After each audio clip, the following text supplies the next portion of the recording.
Hi, I'm Beth King, and I'm going to start us off here.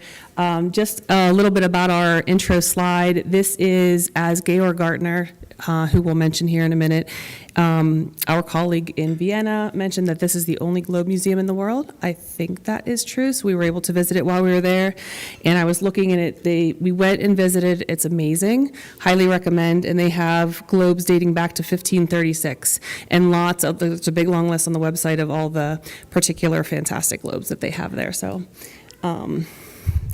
just something to put on your to-do list.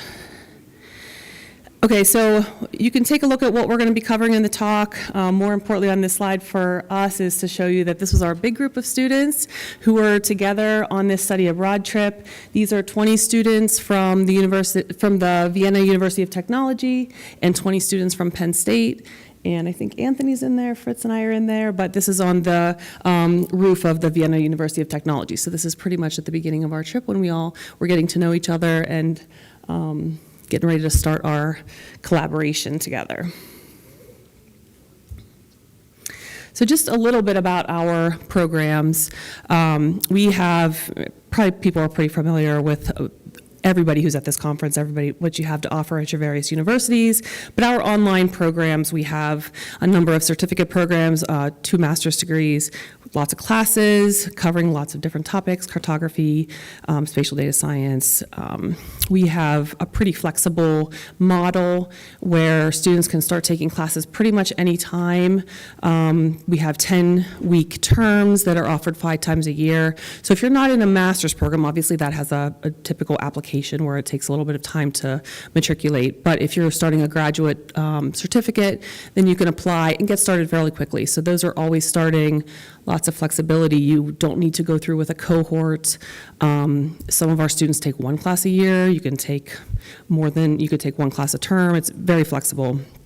And then we have lots of different technologies and languages that are covered in our courses. Our program's been around a long time. We've served over 8,000 students on all 7 continents. Even Fritz was fact-checking me there, and he was like, really, Antarctica? Yes, we had a student from McMurdo in one of our classes, so we were able to check that box. And about 700 of those, or a little over 700 of those, are graduates from our 2 master's degrees. We do some surveys here and there, and our last survey of students found that our alumni work for more than 300 employers, lots of different job titles. It's a fantastic networking opportunity for our students to be part of that bigger network, which is always fun. And then all of our classes, we work with learning designers to make sure they're consistent and using the latest technology. It's nice. You can see Fritz in the background here in front of the Lenin Wall. So this class in particular, it's called Challenges in Global Geospatial Analytics. And this year we had graduate students that they're enrolled in one offering of a class. It's Geography 597G. Typically I said our classes are 10 weeks, but because we have 2 travel weeks in there, we condensed the class a little bit, made it 8 weeks. So we had 2 travel weeks and then 6 weeks online, and they all produced a single culminating project, group projects. And we have undergraduate students. They are enrolled in the Earth Mineral Science class EMSC 470W. These undergraduate students, which we'll tell you a little bit more about, have been working all year on this. In the spring, the undergraduates come from different departments, which I'll tell you about that in a minute, but we're getting them all up to speed on geospatial technology because some of them are not well-versed in GIS, cartography, and design. So we're, sort of giving them some of the basics in the spring. We traveled in the summer, and right now our undergraduates are working on their projects that they're going to be producing, or they're going to be presenting at an expo at Penn State in November. So one of the reasons that we thought of doing this in the first place was that our programs are 100% online. We'd love to see our students at conferences, and a lot of our students come to graduation, which is fantastic, but we thought, wouldn't it be nice to have at least one class where we can get to meet students face-to-face? So that's one of the motivations. A lot of our students haven't traveled much, even though most of our graduate students are adults. quite a few have never traveled outside of the United States, and we wanted to be able to collaborate with some other universities and take advantage of that and actually get to meet them in person. Also visit some other mapping agencies and other universities to see what kinds of things they're doing in this realm, and then also just to kind of get some interaction with our students and students from other countries. So the offerings of this class, it has run 3 times. So back in 2015 is when we started to think of offering this, and for all of the reasons mentioned on the previous slide. And so we offered this class at ITC, the first 2 offerings. So we worked with Menno Jonkrock in Enschede, and so we collaborated with them and their students in those first 2 trips.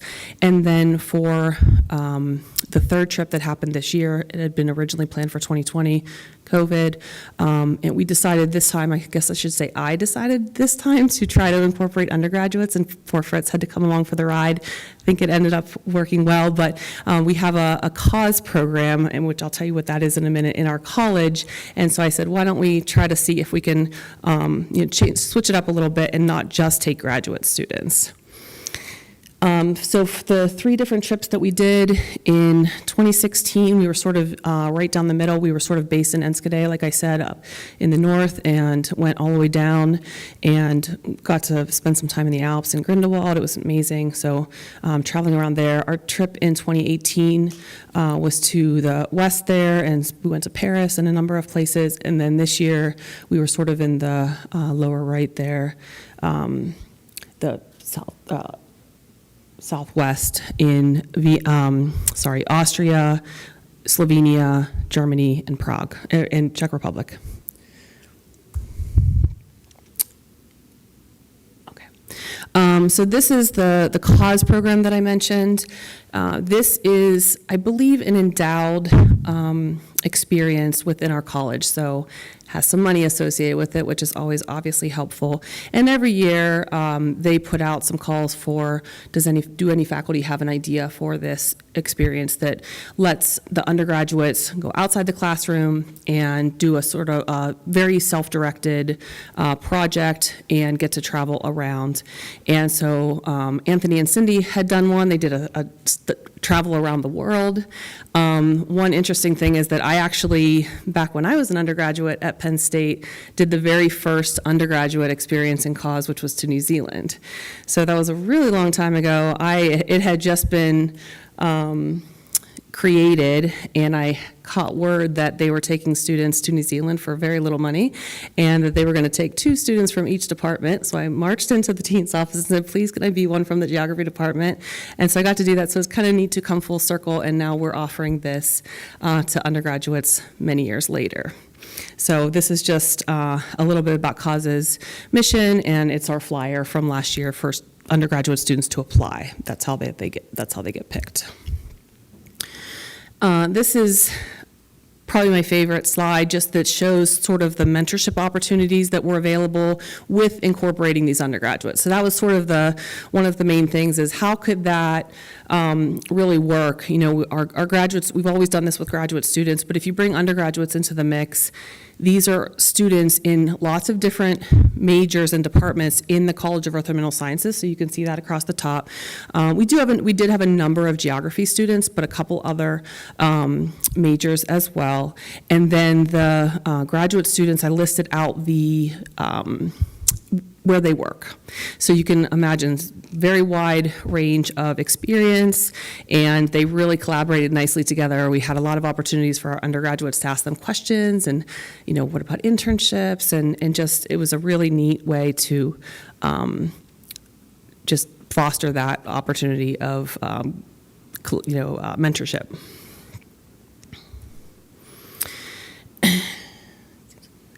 Some of the challenges of, trip planning, obviously, some of the goals.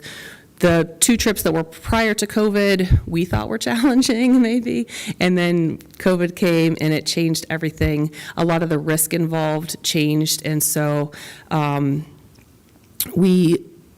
prior to COVID, we had really worked with the host organizations or host institutions, and did all of the trip planning, kind of figured out all of the logistics. And then after COVID, again, just the risk was the university decided they don't want to take on as much risk, so we kind of had to work with a third party, which made everything much more expensive.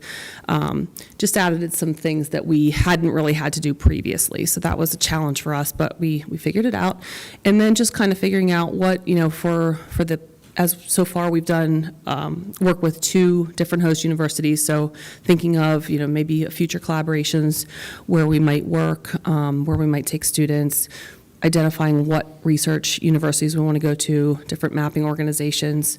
We've done visited a lot of those over these 3 classes, and then obviously setting aside some time for cultural enrichment activities. So just lots of things to think about when planning. And then I'll hand it over to Fritz. So, part of the structure of the course was to embed our students into a research university focused on cartography.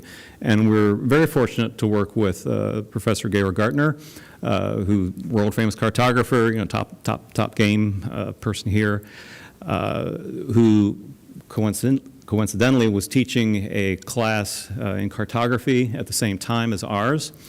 He had 20 students. We had 20 students, so it worked out pretty good. 40 students together, and the sort of operational challenge was to get them to come together and work on a collaborative project. So the way we structured this was we divided the course and the students into 4 groups of 10, and we each gave them sort of the same project goal. But the way they approached the solution was vastly different. I'll explain that here in just a few minutes. So there's Professor Gartner in the red, I guess, sweater. I was able to give a presentation on map projections, yay, to the group. And there's the students in the background listening intently.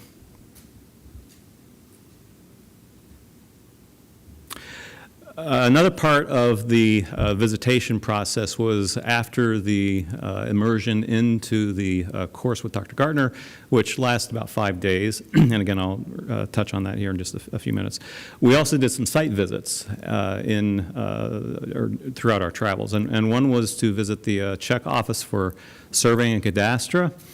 So this is the national mapping agency, if you will, for the Czech Republic. And they were very kind in hosting us for a couple hours one morning. And they had a series of presentations on all the GIS, the photogrammetry, the geodesy, the parcel mapping, the remote sensing, the LiDAR. I mean, it was a very comprehensive presentation they gave. It was a little, as you can imagine, a little, I don't know, ennui, I don't know. Sorry. 4 hours. 4 hours of PowerPoints. So you can imagine it got, yeah, okay. So, but anyways, it was really fascinating because I got to ask them a lot of questions about geodesy and Pucolo 42 and geoids and so forth, and they're like, who is this guy? So, but anyway, it was the best part was the map store, right? I mean, you go down, and Beth got this beautiful wall map of Czech Republic. It was real good. Although, so afterwards, the director came up to me and said, your class was really good. We had the Germans here last week, and they were awful. They didn't know anything. They asked bad questions. Another site visit we went to in Prague was the Prague Institute of Planning and Development, and this is their main sort of urban planning department. It was amazing the kind of technology and the visualizations they produced for looking at their city infrastructure. Realize their infrastructure is hundreds, thousands of years old, right? So they're trying to map all of this temporal kinds of evolution. It was really, really impressive. I will point out in the lower corner there, Nick, who was one of our students. He's actually geography. He might have graduated. Geography. Graduating in December. Okay, graduating in December. Geography major at Penn State. First generation to go to college. Had never traveled outside of probably Pennsylvania. He got homesick. He wanted to go home. He went to dinner with Anthony and Fritz and me a couple times. Yeah. It was real good. So it was great to see someone like that come along and really have a good time. So the project they worked on, we came up with this fictitious organization called Healing the Health of Humanity International. And basically what this was is they have a lot of money and they need to spend it. They need to know how to spend it. And they needed to know how to direct their funds and allocate. So the groups were in charge of coming up with these visualizations that could then help us, H3I, to spend their money very efficiently. So a couple of the student projects I'll just quickly illustrate here. So each group had to come up with their own business model, their own logo, their own name, and their own approach to solving this problem. Some of them took very traditional, like dashboardy kind of approaches, which was fine. This was Geovisual Globetrotters, who I guess is in litigation right now, or the Globetrotter basketball team. But others looked at more modeling kinds of approaches, which was interesting. Again, just some more varied approaches in the visualization of the data. And the data happened to be this time of COVID, and we didn't restrict them in terms of what specific COVID data to look at. They could choose their own. Some of the examples for the undergrad project that they put together, and this is part of the poster session that they're working towards in November. Again, another example there. Another poster. We actually were Zooming with this student this morning, working on her project. We had some fun. We played a version of Jeopardy. Our sort of TA, Brooklyn Constance, helped us a great deal here. And yeah, I just wanted to say that our Jeopardy game was fun. One of our, you can see there's how many questions on the little laptop there. Yeah, one of our categories, Fritz Kessler, was the answer to about half of the questions in that, category. They loved it. We even had audio clips like the real Jeopardy with him playing music. It was fun. So just as a summation then, some of the big questions were, can we or should we integrate the undergrads with the graduate students again, realizing that the undergrads were coming from disciplines in our earth and mineral sciences that may not necessarily align with, geospatial technologies. Funding, there was a big issue in terms of how much students paid to go on this trip or how much students didn't pay. The grad students ended up paying a lot of their airfare and a few meals. The grad students were subsidized heavily through the CAUSE program. Undergrads, sorry. And then, of course, what's a good class size? 40, that was a lot to deal with, and divide people up and make sure that everyone's contributing fairly to the overall process. The good balance between how long do we stay at a site visitation for the research component or going to national mapping agencies or other organizations, so trying to find that balance. And then ultimately, is there going to be a 2025 offering? That's sort of left in the balance. So that's it. Thank you. Next slide, sorry. Just questions?